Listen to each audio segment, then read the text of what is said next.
মহিলাদের বাড়িতে ডেকে শিকল দিয়ে বেঁধে অত্যাচার করার অভিযোগ তৃণমূল কর্মী জামাল উদ্দিন সর্দারের বিরুদ্ধে। শুধু তাই নয়, তার সঙ্গে অন্যের জমি হাতিয়ে প্রাসাদ প্রমো বাড়ি বানিয়ে ফেলেছেন বলেও অভিযোগ এলাকার বাসিন্দাদের। সোনারপুরের প্রতাপনগর গ্রাম পঞ্চায়েতের সাঙ্গুরে সেখানে বাড়ি রয়েছে জামাল সর্দারের। কোনো কাজ না করে কি করে এই এত বড় বাড়ি বানালো প্রশ্ন এলাকাবাসীর। মধ্যযুগকে পিছনে ফেলে আমরা প্রত্যেকেই এগিয়ে এসেছি অনেকটা, আমরা আধুনিক হয়ে উঠেছি, কিন্তু মধ্যযুগীয় বর্বরতা এখনো হয়তো আমরা ভুলে যেতে পারিনি। তাই মাঝে মাঝেই মধ্যযুগীয় বর্বরতার নানান উদাহরণ সমাজে দেখতে পাওয়া যায়। বর্তমান যুগে দাঁড়িয়ে শেকল বেঁধে মহিলার উপরে অত্যাচার আমাদের সেই মধ্যযুগের ঘটনাকেই বারবার মনে করাচ্ছে। সেই ছবি দেখা যাচ্ছে সোনারপুরে।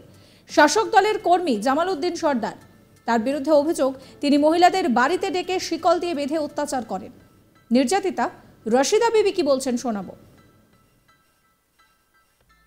আমার অভিযোগ ছেলেকে নিয়ে। ছেলে মানে খাটাখাটনি করে না। আমি ছেলেকে বলেছিলাম যে কাজ কাম না করলে আমি একা সংসার টানতে পারছি না, ঠিক আছে। সেই নিয়ে ছেলেরা রাগারাগি করে সব শ্বশুরবাড়ি চলে গেছিলো। তো এবারে ছেলেরা একদিনকে ওরা জামাল টামাল ওরা কী কোথায় ভাজিয়ে দিয়েছে, আসলে ও বাড়ি থেকে খাটপাট সব নিয়ে চলে গেছিলো। গেলে এবারে জামালের জানিয়েছে, জামাল আমাদের বিচার ডেকেছিল বাড়িতে। বাড়ি ডাকলে এবার আমরা গিয়েছিলাম। যাওয়ার পরে জামাল আমাকে খুব মারধর করে, বিচার না করে পায়ের শেকল দিয়ে বাঁধে, ঠিক আছে।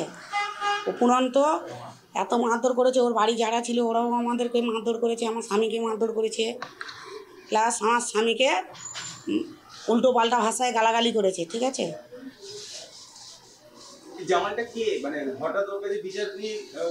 জামাল এমনি একটা তৃণমূলের পার্টির সাথে গড়ে করে ওনার একটা করে বলে ওই হিসেবে জানিয়েছিল। তো এবারে ও ডেকেছিল, এবারে যায় না বলে ও ধুমকি দিচ্ছিল, সেই কারণেই আমরা গিয়েছিলাম। যাওয়ার পরে ও আমাদেরকে ভিতরে ঢোকার পরে সঙ্গে সঙ্গে গেট লক করেছে। গেট লক করার পরে ওর ওখানে ভিতরে যখন আমরা গিয়েছি আমার পায়ে শিকল দিয়ে বেঁধেছে। শিকল দিয়ে বেঁধে মানে ও হচ্ছে করে ওর প্রশ্ন যা জিজ্ঞাসা করেছে, মানে যেগুলো আমার ছেলের ব্যাপারে আমি বলেছি যে ছেলেরা খাটাখাটনি করে না, ও সেই সব কথা না শুনে ও আমাকে উদ্যম পাদ্যম মারধর করে, মানে এত হারে মারধর করেছে। মানে আমি ওখান থেকে পুরো নার্ভাস হয়ে পড়েছিলাম। ওর ওখানে দুবার দাঁতি লেগেও গিয়েছিল ছেলেদের জন্য। ও লাঠি মেরেছে, ওর লাঠি দিয়ে মেরেছে, ওর ওখানে ছোটো এরকম বাঁশ কাটা আছে সেই দিয়ে মেরেছে, চাপালি এইগুলো সব চড় মেরেছে, খুশি মেরেছে মাথায়। আমার স্বামী ছিল, স্বামী থাকাতে যাচ্ছিলো বলে স্বামীকেও মারধর করেছে। অরবিন্দু ছিল, ও মারধর করেছে। উসমান ছিল, উসমান ও আমার পায়ের শিকল দিয়ে বেঁধেছে। জামাল উল্টো পাল্টা মারছে। থানায় অভিযোগ করেছি 8 তারিখে সোনারপুর থানায় অভিযোগ করার পরে ওনারা হচ্ছে করে আমাকে মেডিকেল করার জন্য লিখে দেয়। মেডিকেলে গিয়েছি, মেডিকেল করে এসে ওনাকে সব জমা দিয়েছি। জমা দেওয়ার পরে ওরা বললো 2 দিন পরে কই নেবে। 2 দিন পরে গিয়েছি, ওনারা হচ্ছে করে কোনো আমাদের কথা গ্রাহ্য করছে না, আমাদেরকে ঘরে ঢুকতেও দিচ্ছে না, কথাও বলতে দিচ্ছে না। অন্যদিকে অভিযুক্ত জামাল সর্দার গোটা বিষয়টা অস্বীকার করেছে। কি বলছে অভিযুক্ত শোনাবো আপনাদের। ঘটনাটা সম্পূর্ণ মিথ্যা। যিনি অভিযোগ করেছেন তার নিজের পুত্র তারা এখানেও ছিল।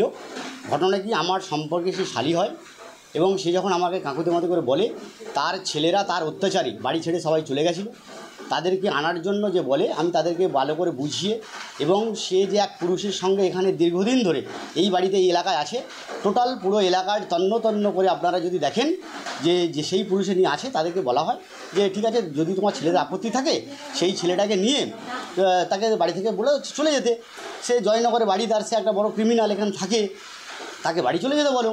তো বলাতে তার ছেলেদের বাড়ি থেকে তুলে দিই। যেহেতু আমার সম্পর্কে শালী, তার কথা শুনে এবং যেহেতু সে আমাকে রিকোয়েস্ট করে বলেছে যে আমার সংসারে এই পরিস্থিতি খারাপ, তার নিজের ছেলে, তার নিজের মা, নিজের বোন, তার ফ্যামিলির প্রতিটা মেম্বারকে যদি আপনারা জিজ্ঞাসা করেন প্রত্যেকে পেয়ে যাবেন। এবং মারধরের যে অভিযোগটা করছে সম্পূর্ণ মিথ্যে এবং সম্পূর্ণ ভুল। এখানেই কিন্তু বিষয়টা থেমে থাকেনি।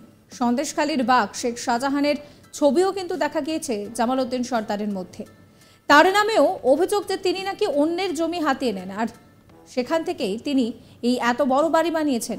তৃণমূল কর্মী জামাল উদ্দিন সর্দার কোনোদিন কোনো কাজ করেন না, তবু তার এত বড় বাড়ি কিভাবে হলো তা নিয়েও প্রশ্ন উঠছে।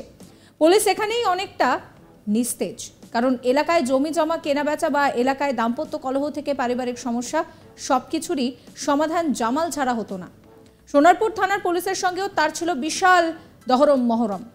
সেই ভয় দেখিয়ে এলাকায় শাসন কায়েম করত জামাল। বাড়িতে সালিশি সভা বসিয়ে বিচার চলত। যারা তার প্রস্তাবে রাজি হতো না তাদের উপরে চলত অকথ্য অত্যাচার। মহিলারাও তার অত্যাচারের হাত থেকে রেহাই পায়নি। এইসব আক্রান্তদের সঙ্গে দেখা করতে মঙ্গলবার দুপুরে সোনারপুর যান বিজেপি নেত্রী অগ্নিমিত্রা পাল। তিনি কি বলছেন শোনাবো। দেখুন, এখানে আমরা বলেছিলাম যখন শেখ শাহজাহানের কীর্তিকলাপ যখন ফাঁস হয়েছিল সন্দেশখালিতে, তখন আমরা বলেছিলাম যে সন্দেশখালি শুধু সন্দেশখালিতে নেই, সারা পশ্চিমবঙ্গে সন্দেশখালি আছে। এবং তারপর থেকে আমরা দেখতে পাচ্ছি কুচবিহার, চোপড়া, জগদ্দল, বিভিন্ন জায়গাতে হরিয়াদহ, সন্দেশখালির শেখ শাহজাহানের মতো শেখ শাহজাহানরা ঘুরে বেড়াচ্ছে। আজকে আমরা এখানে এসেছি সোনারপুর দক্ষিণ বিধানসভা, প্রতাপনগর জায়গাটির নাম। এখানকার শেখ শাহজাহানের নাম হচ্ছে জামাল, শেখ জামাল। এবং জামাল সর্দার তার প্যালেশিয়াল হাউস, বিরাট প্রাসাদ, অট্টালিকা, সে কাজে প্রফেশনালি সে কিছুই করে না। অট্টালিকাটা কি করে বানালেন আমার কাছে প্রশ্ন। এবং সেইখানে সালিশি সভা বসে। আজকে আমি এখানে এসেছি, বহু মহিলা আমাকে ফোন করে কমপ্লেন করে, বহু ভাই। এবং অবাক ব্যাপার, তারা তৃণমূল করে, তারা তৃণমূলকে ভোট দিয়েছে, তৃণমূলের জন্য মিটিং মিছিলে গেছে।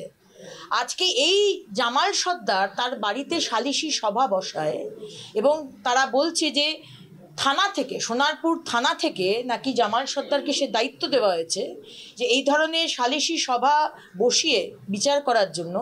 এবং তার বাড়িতে এই মহিলারা বলছে, পুরুষরা বলছে যে সেখানে জায়গায় জায়গায় শেকল বাঁধা আছে। যদিও লাভলি মৈত্র বলছেন যে জামালের সঙ্গে তৃণমূলের কোনো সম্পর্ক নেই। কি বলছেন তিনি শোনাবো। জামাল, প্রথম কথা, জামালের সঙ্গে তৃণমূল কংগ্রেসের কোনো সম্পর্ক নেই, দলের কোনো ব্যক্তি নয়।